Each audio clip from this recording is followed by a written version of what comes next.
Hey folks, Andy here at Board Game Barrister, and we are going to take a really quick look at Stardew Valley, the board game, and how it plays. So this is a 1 to 4 player cooperative game that is based on the video game of the same name. If you haven't played it, you should. It's amazing. And they crammed a lot of the game into this game. They transferred a lot of the stuff over and gave it new mechanics to board gamify it. So the game will probably take you 2 to 3 hours to play the first time you play, and might just get quicker after that. Let's take a really quick look at how this works. So your goal in the game is to complete 4 grandpa goals. There's a random subset of grandpa goals you're going to get at the start of the game, and complete 6 bundles at the community center. If you're familiar with the video game, you will know what I'm talking about with the community center. If not, it's just stuff you're trying to do for the community to make Stardew Valley and Pelican Town a better place. A grandpa goal could be something like making friends, which means that we have to have made friends with 3 people per player playing, so I have to come up with 3 friends by the end of the game. You can see currently I've only got Sam here. Or it could be something like raise animals. We have to have 2 animals in our farm per player playing by the end of the game. So that is what a grandpa goal might look like.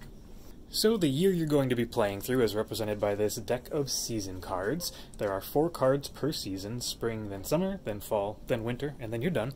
And each of those cards is going to have certain things that happen at the start of each day. So let's look at a day.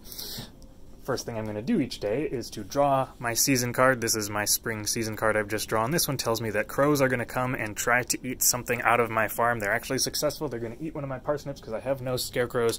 Bummer. I then get gifts from my friends, which I can use to gain special things. Sam would give me an ore in this case. I get 1 random event, which are the cards in the red deck on the right there. That's going to have little effects on the game. And then I can sell anything I want to right now without having to bring it into town. You don't always get the shipping bin, but it does show up on a lot of days in the year that we'll be playing through. So that's the first thing I'll do, is resolve my season day. That's going to do things like have bad Joja events happen to the valley, and it will also be the way that our plants get watered if we don't do it manually. Beyond that, we are going to take some time to discuss amongst all players what we want to do today. Each player gets 2 actions, and they can either take 2 actions in one place, so I could make a friend at Gus's at the saloon, or I could visit Pierre's to buy seeds and plant those right away. So I could do 2 things in one place, or I can do 2 things in separate places. Say I wanted to buy seeds first. We'll talk about how to do that in a second. I could buy seeds, and then I could go to the lake, the mountain lake, and do some fishing.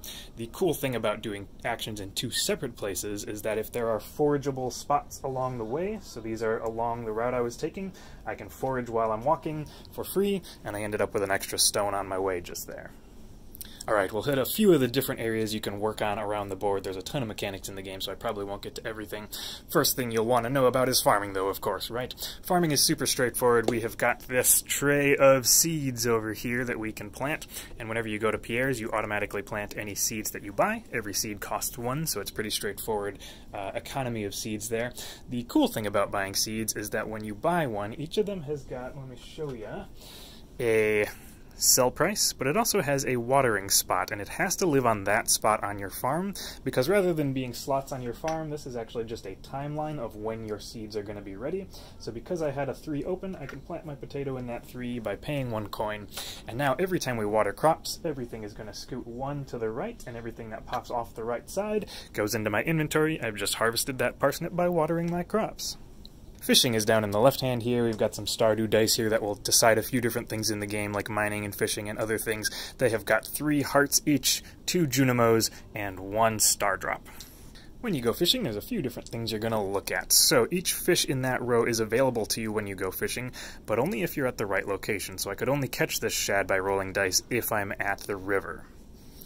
I could also catch a glacier fish, apparently. One of my legendary fish has appeared, and that is available to me if I can roll that elusive star drop symbol, which only shows on one of those 6 sides on my dice. So if I give the dice a roll, oh, no star drops that time, but I did get a Junimo. I can take that shad, and because I got the fish that this arrow is pointing to, I get a treasure as well, which is going to take me into the treasure deck to grab an item.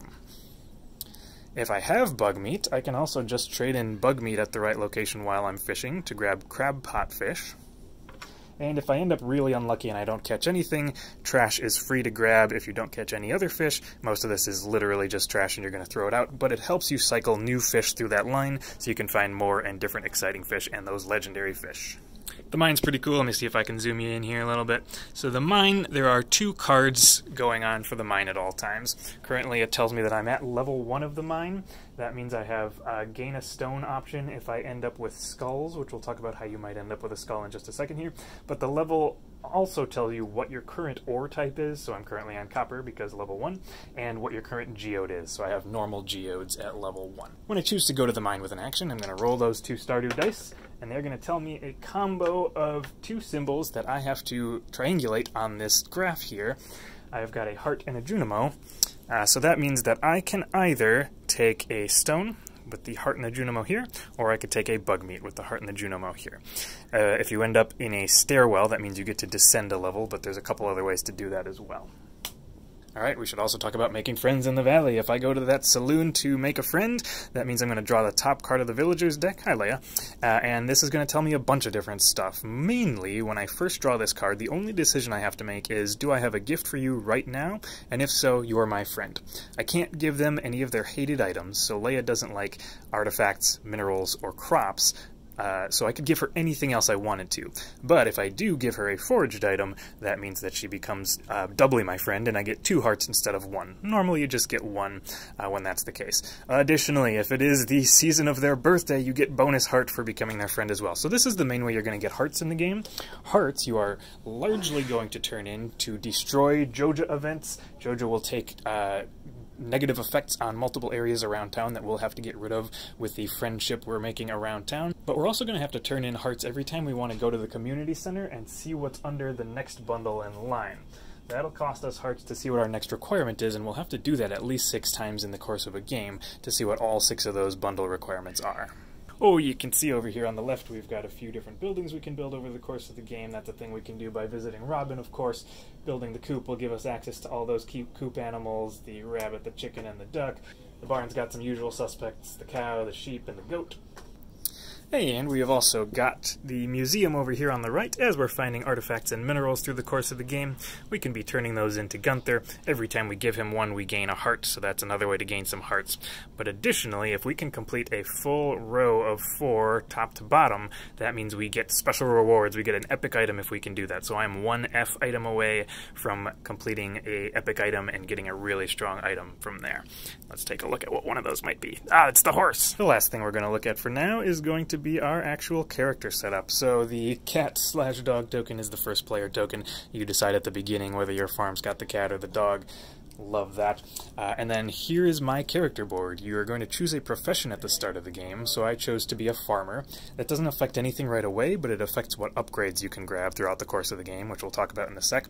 I think it's super neat that instead of having to grab a farming tool, you can grab any starting equipment tool you want to, so because if this was a one-player game, I might want to diversify what I'm good at a little bit. I am a farmer who has started with the pickaxe, and over the course of the game, I can be turning in copper and upgrading this pickaxe to gain special abilities. This is my inventory. As in the game, I have got a limited number of slots, and every time that I go above those slots, I either have to swap something out or just trash the thing that I just picked up. Every time we switch to a new season, I'm going to get to choose a new upgrade to add to my lineup. I can only have 2 at once, so eventually I'm going to have to pick and choose which 2 I want to keep.